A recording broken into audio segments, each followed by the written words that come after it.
Apakah diamnya Amerika Serikat di tengah negosiasi yang tak kunjung selesai dengan Iran justru memperbaiki situasi atau malah menghambat perdamaian? Kita akan ulas bersama dengan pengamat hubungan internasional dari Presiden University, ada Pak Teguh Reza Shah, dan juga ada pengamat Timur Tengah, Bung Faisal Assegaf. Selamat pagi, Assalamualaikum Pak Teguh dan juga Bung Faisal.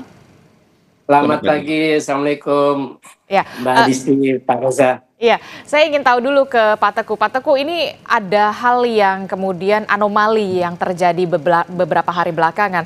Salah satunya adalah diamnya Presiden Donald Trump di tengah kita tahu adanya kesepakatan yang saat ini tengah ditempuh. Apa ini menjadi strategi baru dari Donald Trump atau sebenarnya Donald Trump justru sudah desperate? Perkembangan ini sangat menarik ya secara teori hubungan internasional. Saya pikir untuk analogi kita bisa lihat dari sepak bola. Jadi pergerakan dari total football menuju catenaccio atau dari menyerang secara frontal dan sistematis menjadi bertahan secara total dan sistematis untuk selanjutnya bersiap menyerang untuk menang pada saat yang tepat dan anggun. Ini kira-kira kalau saya mengikuti cara berpikir Trump ya. Dalam hal ini Amerika Serikat memang meredakan diplomasi total ke Iran karena merasa diri sudah cukup kuat dan berpotensi menang. Jadi ada 3 faktor kemenangan saya pikir yang ada dalam benak Donald Trump, dan bagi Iran ini mereka berpikir ini silakanlah berpikir seperti itu. Dalam benak Donald Trump, faktor pertama adalah gebrakan Israel di Lebanon dan Gaza sudah cukup mempersulit diplomasi Iran. Jadi dalam hal ini kementerian dan lembaga Iran agak gamang bagaimana mengamankan diplomasi, pada saat yang sama juga mengomentari pergerakan Israel di Lebanon dan Gaza. Kedua, dalam pandangan Amerika Serikat, Iran ini sudah semakin lemah di dalam negerinya sendiri sehingga akan melunak dalam kebijakan nuklir dan Selat Hormuz. Ketiga, Amerika Serikat yang diam ini berpotensi menjadikan dirinya sebagai part of the problem, a part of the solution, atau bagian dari penyelesaian, sekaligus juga good boy atau pria yang baik. Sementara Iran dianalogikan sebagai part of the problem atau bagian dari masalah, dan bad boy, orang yang buruk. Dengan cara ini, opini dunia akan terbentuk untuk mendukung kebijakan jangka panjang Amerika Serikat. Juga kombinasi 1, 2, 3 di atas memungkinkan Amerika Serikat semakin percaya diri di hadapan parlemen Amerika Serikat dan mempersiapkan Partai Republik untuk pemilihan setelah bulan November mendatang. Demikian. Oke, jadi ini adalah strategi yang tengah dimainkan oleh seorang Donald Trump untuk bisa memperlihatkan kepada dunia kalau Amerika Serikat adalah part of solution dan juga Trump adalah good boy begitu ya. Ini yang kemudian coba dibalik yang persepsi dari masyarakat, termasuk juga masyarakat Amerika Serikat. Bagaimana Bung Faisal Assegaf melihat ini semua, termasuk juga respon Iran? Saya kira ya ini menunjukkan bahwa Presiden Amerika Serikat Donald Trump tidak berdaya menghadapi Iran, sekaligus juga tidak berdaya menghadapi Netanyahu, atau Amerika secara umum tidak bisa menekan Israel. Kalau kita lihat rekam jejak Trump ketika perang Gaza, itu kan sama sekali Trump tidak menuntut gencatan senjata segera setelah dia menjabat pada Januari 2025, tapi Trump terus memperpanjang genosida yang dilakukan oleh Israel hingga akhirnya gencatan senjata semuanya itu yang diajukan atau yang dilakukan itu hanya demi kepentingan Israel untuk menyelamatkan para sandera. Saya kira dalam perang kali ini pun juga sama. Jadi Trump tidak bisa menghentikan Netanyahu untuk melanjutkan perangnya menghadapi Hizbullah, karena memang Trump dengan Netanyahu ini satu posisi, dalam arti ketika terjadi gencatan senjata di Lebanon November 2025, setelah gencatan senjata di Gaza awal Oktober 2025, itu adalah dua-duanya sama-sama menuntut pemerintah Lebanon melucuti senjata Hizbullah. Dan itu memang tidak mungkin karena pemerintah Lebanon tidak punya kekuatan militer yang seimbang dengan Hizbullah, sangat jauh kekuatannya, lebih kecil ketimbang Hizbullah. Jadi apa yang dilakukan Trump sekarang dengan diam ya sebenarnya tidak akan mengubah situasi di lapangan. Israel akan tetap melanjutkan serangan ke Lebanon hingga Hizbullah bisa dilemahkan, karena memang itu salah satu janji atau ambisi Netanyahu. Kalau memang karena tenggat waktu yang diberikan oleh Trump maupun Netanyahu adalah akhir tahun lalu untuk pemerintah Lebanon bisa melucuti senjata Hizbullah. Kalau memang tidak bisa ya Israel yang akan melakukan untuk melucuti senjata secara paksa, walaupun kita tahu itu tidak bisa dilakukan sampai sekarang. Saya kira ini malah diamnya Trump ini malah akan merugikan posisi Trump di dalam negeri, karena Selat Hormuz yang sudah dikelola secara eksklusif oleh Iran, karena memang ada undang-undangnya yang mereka sudah sahkan pada akhir Maret lalu.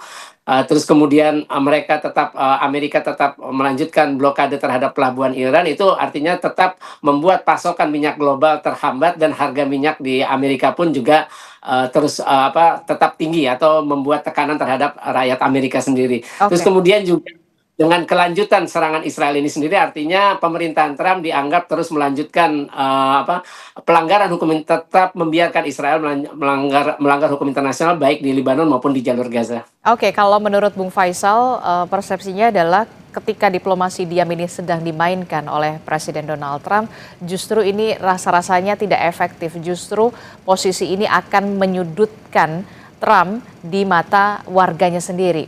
Termasuk juga soal blokade Hormuz yang saat ini masih belum terlalu signifikan terlihat adanya perbaikan di sana. Bagaimana dengan pandangan Anda, Pak Teguh?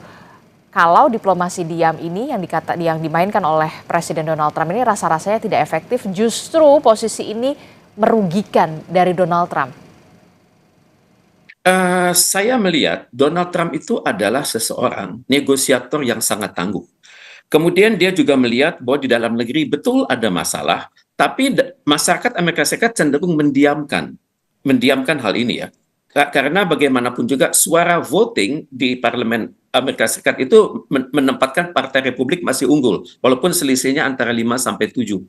Kemudian dalam hal ini juga Trump itu yakin sekali bahwa dia bisa mengubah situasi kapanpun. Memang benar kata Bang Faisal, Amerika Serikat sedang lemah, kemudian juga Amerika Serikat memiliki banyak masalah di dalam negeri. Tapi kalau saya mencoba mengikuti cara berpikir Trump, dia mencoba mengambil hati masyarakat Iran. Karena dengan serangan Israel yang terus-menerus ke berbagai front, itu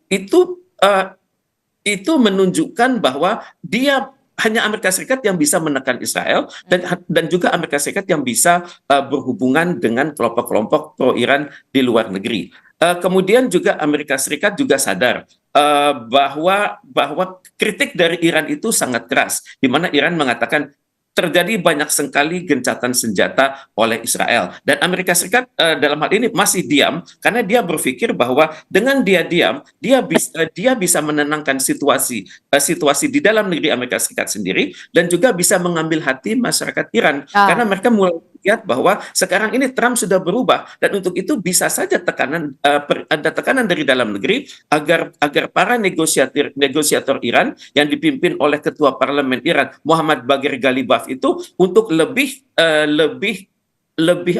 fleksibel, sehingga nuklir itu bisa dibahas lebih lanjut. Kemudian juga Hormuz itu juga bisa dibahas dengan menyepakati hukum-hukum internasional dan juga aturan-aturan dari United Nations Convention on the Law of the Sea. Jadi demikian. Oke, menurut Bung Faisal seperti apa? Apakah efektif ini akan kemudian bisa berupaya memfleksibelkan Ghalibaf, termasuk juga mengambil hati masyarakat Iran? Anda yakin masyarakat Iran bisa diambil hatinya oleh Trump? Saya kira itu tidak akan terjadi ya, karena dari survei terakhir ini dilakukan stasiun pemerintah Iran, stasiun televisinya, 82,6% rakyat Iran puas dengan respon dari Angkatan Bersenjata maupun Garda Revolusi Islam Iran dalam menghadapi agresi Amerika dan Israel. Kemudian yang terakhir, tuntutan Iran itu sendiri, seperti dilansir stasiun televisi pemerintah Iran, IRIB, itu tidak ada sama sekali soal nuklir. Jadi Iran tidak mau lagi memasukkan soal program nuklirnya untuk dinegosiasikan dengan Amerika. Tuntutan Iran tetap salah satu antara lain adalah gencatan senjata permanen, artinya bukan hanya di Iran, itu di Lebanon, di Gaza, dan di semua front, artinya termasuk di Irak ataupun di Yaman nantinya. Terus kemudian juga meminta Amerika untuk cabut atau keluar dari Timur Tengah. Artinya itu tuntutan yang sangat, kalau memang Amerika memenuhi itu, artinya pukulan telak buat Amerika Serikat. Kemudian juga adalah pencabutan semua sanksi, terus juga pencairan semua dana atau aset Iran yang dibekukan oleh Amerika Amerika dengan sekutunya. Kemudian adalah permintaan kompensasi lebih dari 300 miliar dolar Amerika Serikat. Kemudian adalah menghormati pengelolaan Selat Hormuz atau lalu lintas Selat Hormuz. Karena yang dilakukan Iran sejak awal April adalah sesuai hukum positifnya. Karena mereka, Parlemen Iran sudah mengesahkan undang-undang pengelolaan Selat Hormuz. Jadi apa yang dilakukan oleh Trump ya tidak akan bisa menarik simpati rakyat Iran, karena kita tahu rakyat Iran sejak hari pertama perang mereka turun ke jalan untuk mendukung apapun yang dilakukan oleh rezim yang sekarang ini dipimpin oleh Mujtaba Khamenei. Ini menunjukkan bahwa apa yang dilakukan Trump ini ya Trump tidak akan, kalau kita membayangkan presiden Amerika siapapun, Trump ataupun Biden ataupun sebelumnya Obama, semuanya memiliki istilahnya berlumuran darah rakyat Palestina. Ketika Obama menjabat itu ada perang Gaza 2008 sampai 2009, kemudian perang Gaza 2012, kemudian perang Gaza pada 2014, kemudian juga Biden kita tahu 2021, 2025 dan juga Trump juga 2025. Jadi apapun dilakukan Trump ataupun presiden Amerika sebelumnya adalah untuk kepentingan Israel. Trump melihat dia dengan diam, artinya dia membiarkan Israel mencoba mencapai tujuannya yang tentu saja tidak akan berhasil, yakni bagaimana melumpuhkan persenjataan atau kekuatan militer dari Hizbullah. Oke, tapi kemudian yang juga menjadi pertanyaan saya, ketika Presiden Donald Trump ini justru tengah diam begitu, diplomasi diam sedang dimainkan oleh Donald Trump, tapi justru Israel semakin dalam tanda kutip ya membabi buta untuk menginvasi Libanon begitu. Memang inikah taktik yang sebenarnya ingin dimainkan antara Amerika Serikat dan juga Israel?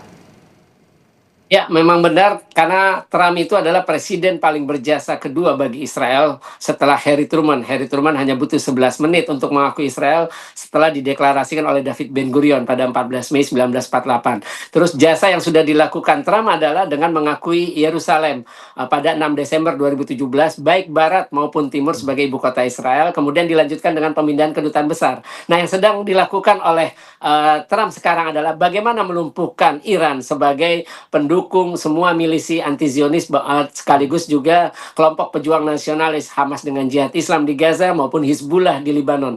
Ya, itu yang ingin dilakukan oleh Trump sekarang.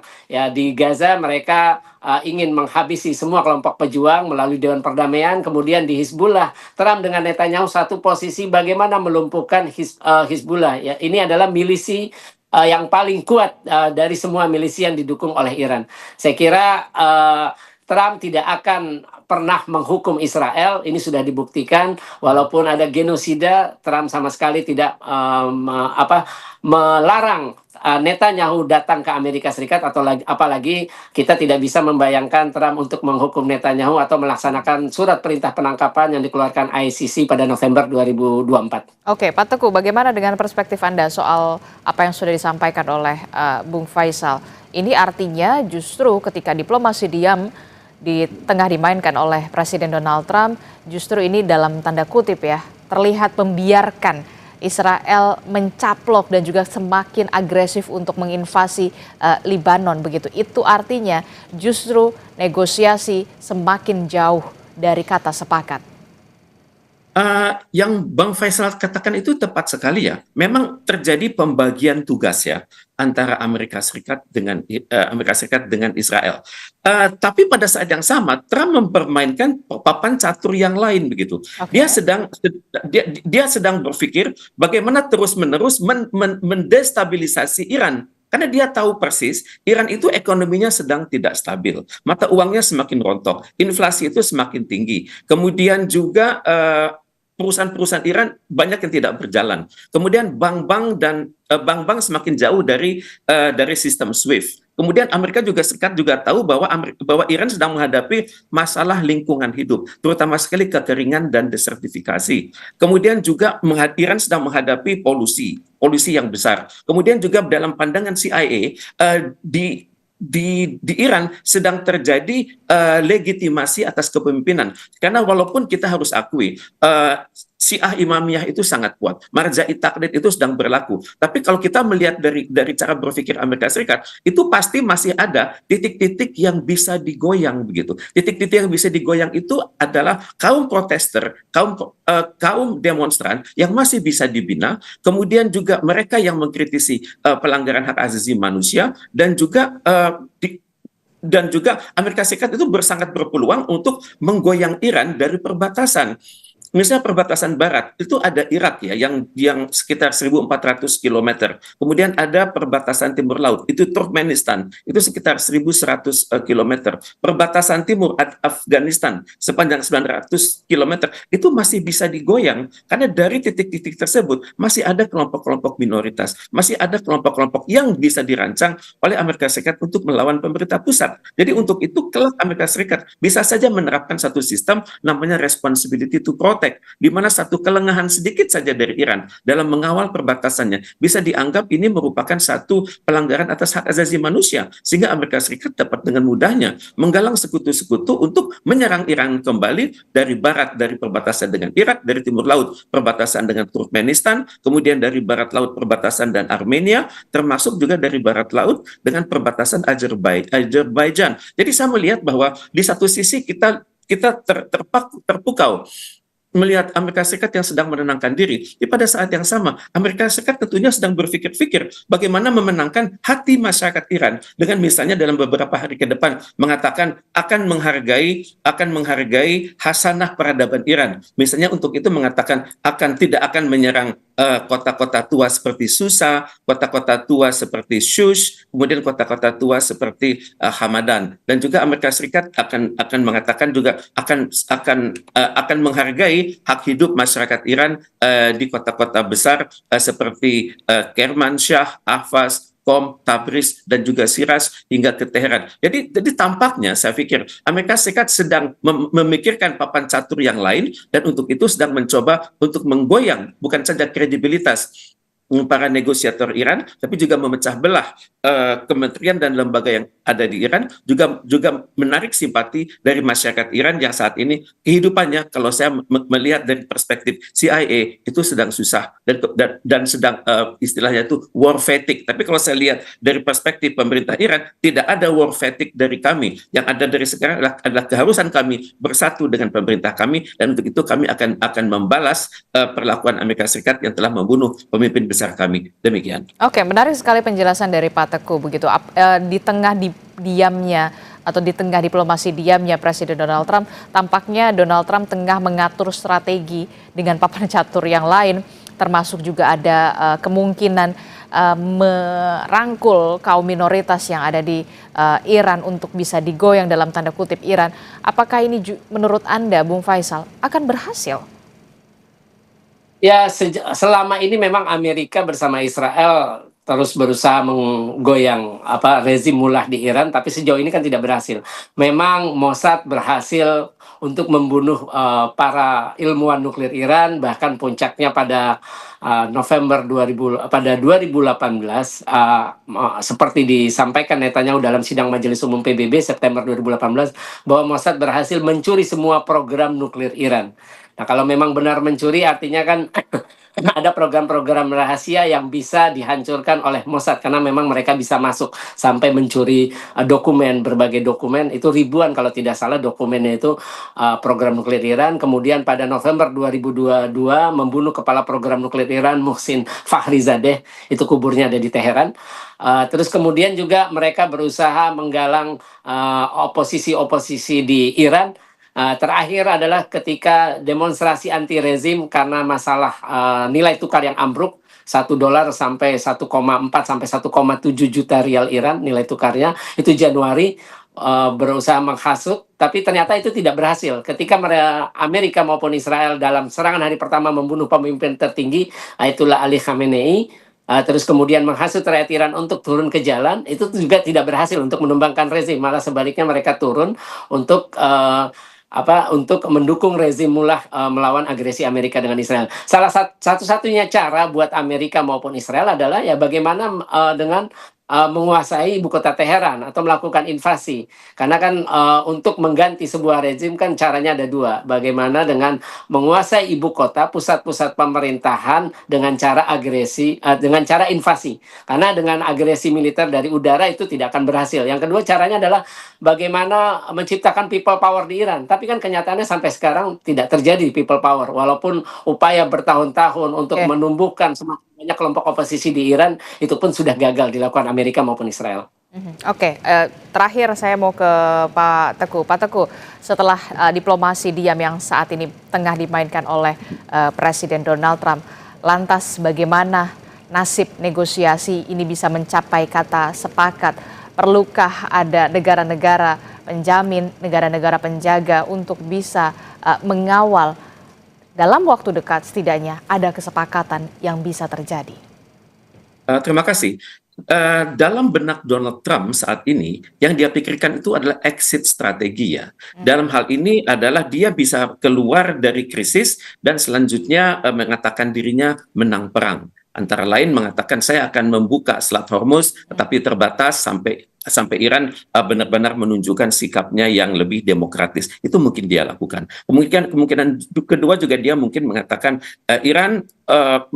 Iran memang belum terbukti akan bergerak ke arah senjata nuklir, tapi untuk itu ada persentase yang harus disepakati dengan Nuclear Non-Proliferation Treaty. Kemudian juga Amerika Serikat tentunya harus berpikir bahwa kerja keras Pakistan itu penting ya. Tapi pada saat yang sama kita melihat ada keterbatasan Pakistan dan juga ada keterbatasan dalam negosiasi itu sendiri. Karena negosiasi itu berjalan secara tidak langsung. Amerika Serikat berada di kamar A, Pakistan bergerak dari kamar B ke kamar A, kemudian juga Amerika Serikat berada di kamar C. Jadi ini adalah hal-hal yang menyulitkan diplomasi itu sendiri. Tapi untuk itu tentunya kita bisa berharap PBB dalam hal ini Sekjen PBB hendaknya lebih proaktif karena dunia bisa menuju satu perang kawasan dan juga organisasi-organisasi besar seperti Organisasi Konferensi Islam, Liga Arab dan juga gerakan non-blok itu hendaknya turut memperhatikan. Dan untuk itu saya melihat adanya potensi Indonesia berperan di situ menggalang solidaritas dari OKI, GNB dan Liga Arab dan ataupun Indonesia bergerak cepat merancang sebuah resolusi yang kuat di Majelis Umum PBB. Terima kasih. Oke, sudah saatnya dunia kemudian mengambil alih dan ikut berkontribusi dalam upaya kesepakatan yang terjadi antara Amerika Serikat dan juga Iran, termasuk juga PBB, kemudian ada gerakan atau gerakan non-blok, termasuk juga Indonesia. Ini menjadi momentum yang tepat dirasa untuk bisa juga ambil bagian mewujudkan perdamaian ini. Terakhir saya ingin ke Bung Faisal. Kalau kemudian Amerika Serikat agak lama nih diemnya, stabilitas geopolitik tentu saja di Timur Tengah bahkan dunia sudah pasti terganggu. Akankah ini justru memunculkan konflik yang lebih luas ke depannya? Singkat saja. Ya, kalau Iran sih Iran selama ini membuktikan mereka tidak mau menyerang negara lain. Mereka sudah membuktikan dalam 2 kali perang. Yang mereka lakukan adalah membela diri ketika diserang oleh negara lain. Terima kasih. Oke, baik, nanti kita akan lihat bagaimana peran dari negara-negara di Timur Tengah, bahkan di negara Teluk, termasuk juga Indonesia dan juga negara lainnya untuk bisa mewujudkan adanya perdamaian antara Amerika Serikat dan juga Iran, termasuk juga Indonesia yang kita akan tunggu bagaimana perannya. Terima kasih Pak Teguh Reza Shah dan juga Bung Faisal Assegaf telah bergabung bersama kami. Sehat selalu Bapak-Bapak, Assalamualaikum, selamat pagi. Waalaikumsalam warahmatullahi wabarakatuh. Terima kasih.